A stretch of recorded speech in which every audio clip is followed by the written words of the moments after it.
Hello, welcome back to the Archway podcast. My name is Archer Murray, your friendly podcast host, and today's episode, everyone's probably going to be screaming about that we're talking about Taylor Swift's Eras Tour.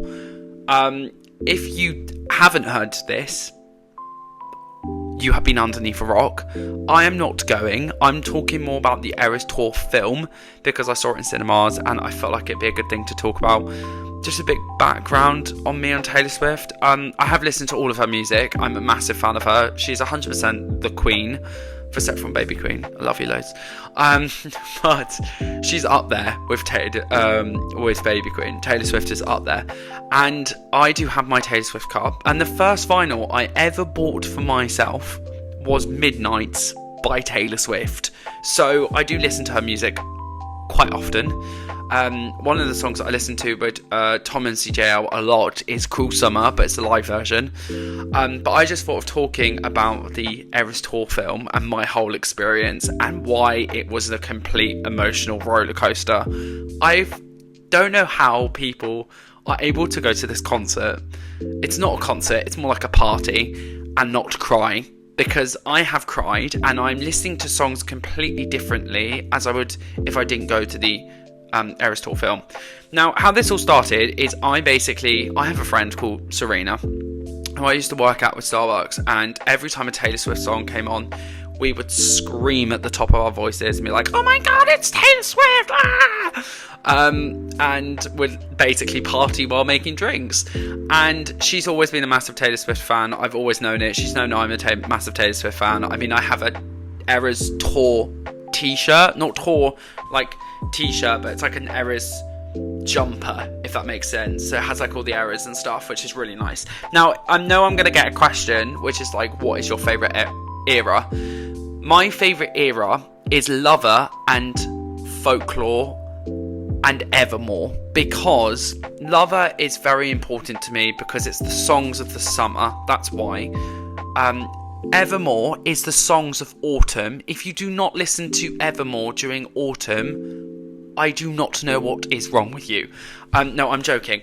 I just listen to it because it's probably one of my favourite soundtracks.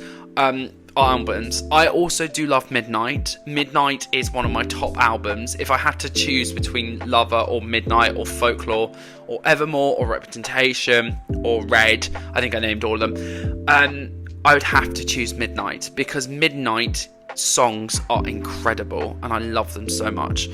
So that's always been fun. So basically, she asked me if I wanted to go and I was like, yeah, sure, I'll travel to this random cinema in the northeast of London to go and watch this Eras Tour. So we all arrived and I was like, okay, I'm going to wear something to do with Taylor Swift. So I wore my Eras jumper, or eras, I don't know how people say it, Eras or eras. I'm going to say eras because it's easier for me. So we arrived there and I see Serena and I've got my cup and we have to walk through an abandoned, it looked like it was an abandoned shopping mall. I promise it wasn't, it was just late at night.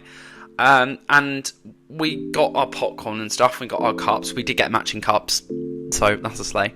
And we basically headed into the cinema. And we were there about 5-10 minutes early, so we just made sure that we could get our seats perfectly, so we could sit right in the middle and we could be like, okay, I'm engulfed in Taylor Swift's world, I'm loving it. So then it got down to 4 minutes, no one had turned up. Then it got down to 1 minute, and we're like, okay, this is weird. And we started saying, oh my god, wouldn't it be so funny if this whole place was just for us? And then no one turned up, and the show started, and we were like, oh my god, we are in the cinema by ourselves watching Taylor Swift's concert and we do not have to be embarrassed. So I absolutely love this. Serena and me literally was up almost all the time. We chucked popcorn at each other. Whoever was up at the projected room, they probably were like, okay, what the hell is going on with these two? They look like they are in some kind of cult. I was like, yeah, we're in a Taylor Swift cult.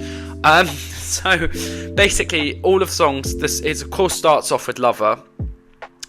which is of course a very sentimental song to me, and it's also a brilliant song. Of course it's sentimental because it was the song that everyone thought that was going to be in season 2 of Heartstopper. It's very Nick and Charlie. I just love Lover because it's probably one of my top songs in the whole Lover album, for Set from Cruel Summer. And then of course it goes into Cruel Summer, and that reminds me of just like summer and everything else. And some of the songs that had proper impacts on me was Willow, because the dancing effect of this song, like, I'm getting goosebumps right now because of how much I enjoyed this song. They are in green cloaks and Taylor's in like a yellow dress, a stunning yellow dress, and they've got these like balls which look like they're fire, and they're moving them around, and it looks like they're doing some kind of like witchy thing. And I was like, I want to be a part of that coven. If Taylor Swift is head of that coven, I want to be a part of it. And this was almost around like October time, so I was kind of deciding, I think it was November time. I was kind of deciding what am I going to do for Halloween this year, so 2024, and I was like, oh my god, should I dress up as a Taylor Swift witch? And I was like, actually, I think that's taking it a bit too far. So yeah, and I thought, like, okay, great, I'll do this. So then basically the rest of the film went on. It is 3 hours and 21 minutes. So your voice is probably dead by the end if you sing along. And one of my favourite moments, which I actually captured on camera, was me and Serena dancing to this music of Taylor Swift, and Taylor Swift literally right behind us like a god. And I was like, okay, this is epic, this is what I want. So the rest of the eras went on.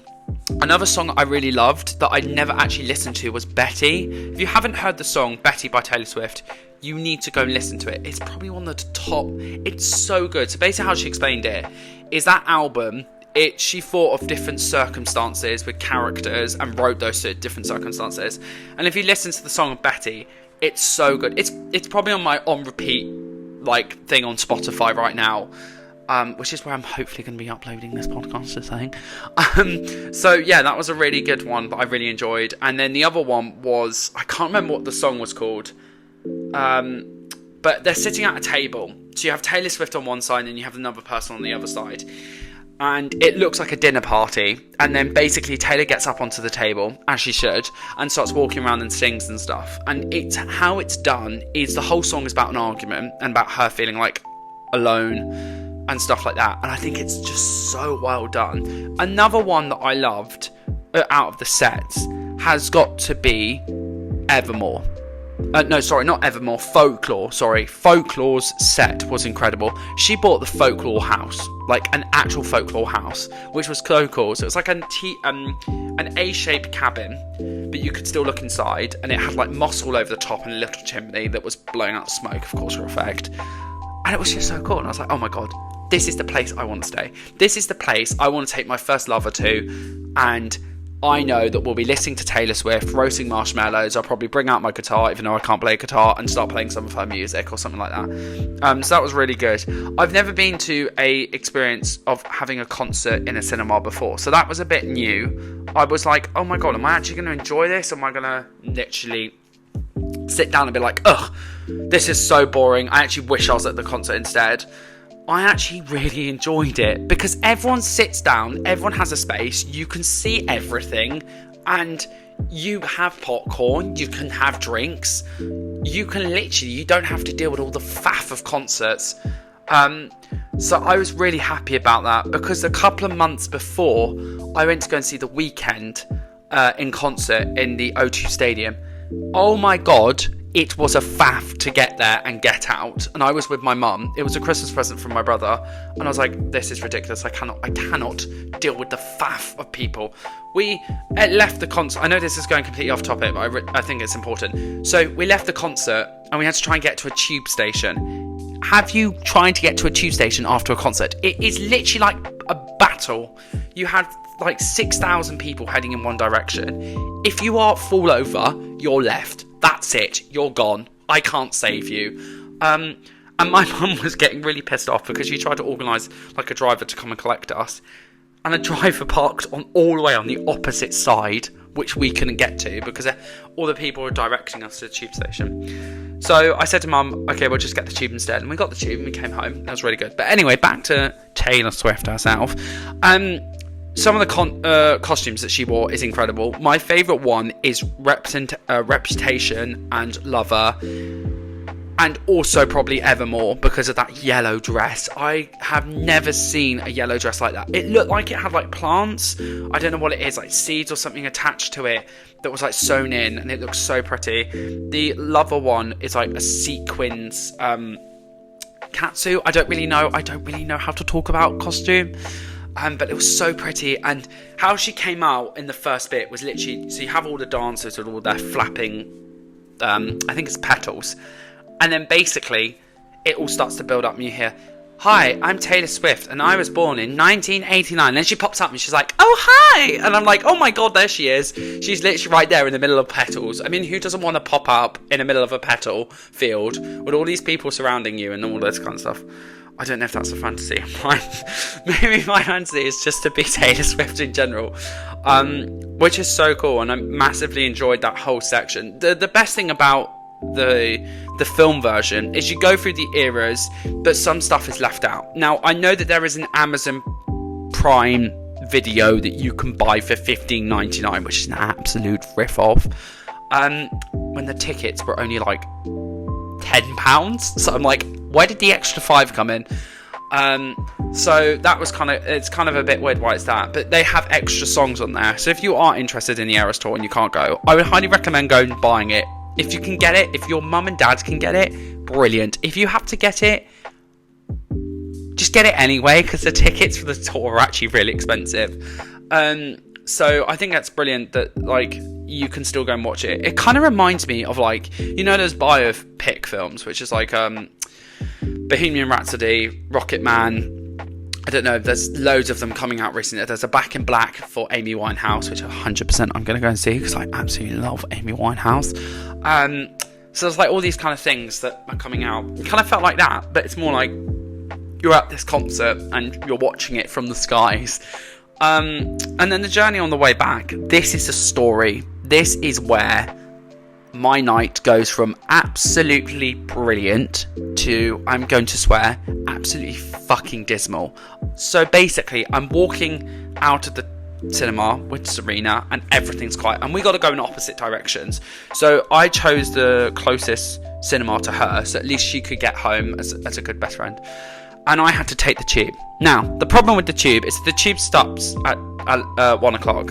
And by the time we finished, it was at 12:59. So I was like, I have 1 second in this mall to go and get that train back to where I live. And I was like, I'm not going to make it at all. I know I'm not going to make it. So I basically had to take a bus. And I'm okay with London buses. I'm not a big fan. Sometimes I don't even know where they're going. And I'm like, how do I get to this place? And it says like, take a bus 394 to somewhere, and then take the 695 to this way. I was like, okay, fine. I'll just find one bus that takes me in the right direction. And it stopped by Westminster, which was, I was like, okay, that's close to me. That's perfect. So I was on the bus, had my Taylor Swift cup. I didn't bring a bag, so I couldn't put it anywhere. And I'm sitting on the bus with my AirPods in. I'm listening to Taylor Swift songs, and I'm like, just imagining I'm back at that concert, listening to those music all over again, and having like Taylor Swift standing right in front of me and singing them. And then it came to my stop, and it had almost got to about 2 o'clock in the morning. I know. I stayed up till 2 o'clock in the morning to watch Taylor Swift. And I got to Westminster, and I walked across Westminster Bridge, and of course you have the Big Ben there, which is actually the Bell, not the Tower. The Tower's called the Elizabeth Tower. Just thought I'd point that out. So I'm walking across here, and I'm like, oh my god, I'm in the middle of London, lights are shining everywhere. I feel like I'm in my new era. I feel like when you enter the Taylor Swift concert or the film, you finish an era and then you come into the next era, which is like the after Taylor Swift era. So I felt like I entered a new era. I was listening to the Taylor Swift music all the way to home, and then I was like, wow, that was a moment. I utterly enjoyed that, and I was like, oh my god, I need to do this again. And it kind of made me think, okay, I actually now want to go to the concert. Like, can I go to the concert? If anyone does have spare tickets that live in London for the concert, hit me up on Instagram or anywhere, or on TikTok. I would love to go. So I think that's brilliant, and I think it's been so much fun, just like, of course, watching the film, being like you're there. I think it's so nice because you can 100% tell that Taylor Swift thinks about her fans. I know that everyone says, oh my god, Taylor Swift just sings about her ex-boyfriends' albums. If you think about it, almost every single artist kind of does that. I mean, Baby Queen doesn't. She more talks about her mental health, which is a slay. But if you think about like Adele, she does like her year one, so she does like 25, 21, and then 18. Sorry for the sirens, it's just about to go past. Oh, I hate sirens. They are my bane of existence. See, it's going really, really loud. Really, really loud. Thank you. Yeah. Wow, that was really helpful. So they have like all these albums, but they're all about like lovers and stuff. And I'm like, Taylor Swift actually made a career out of like, I mean, Adele hasn't a career and everyone else has a career, but Taylor Swift has made like such a successful career through these albums. And I feel like every album you get to know her a bit more and you get to understand who she is as a person. But the final thing that I do want to talk about is Taylor Swift fans.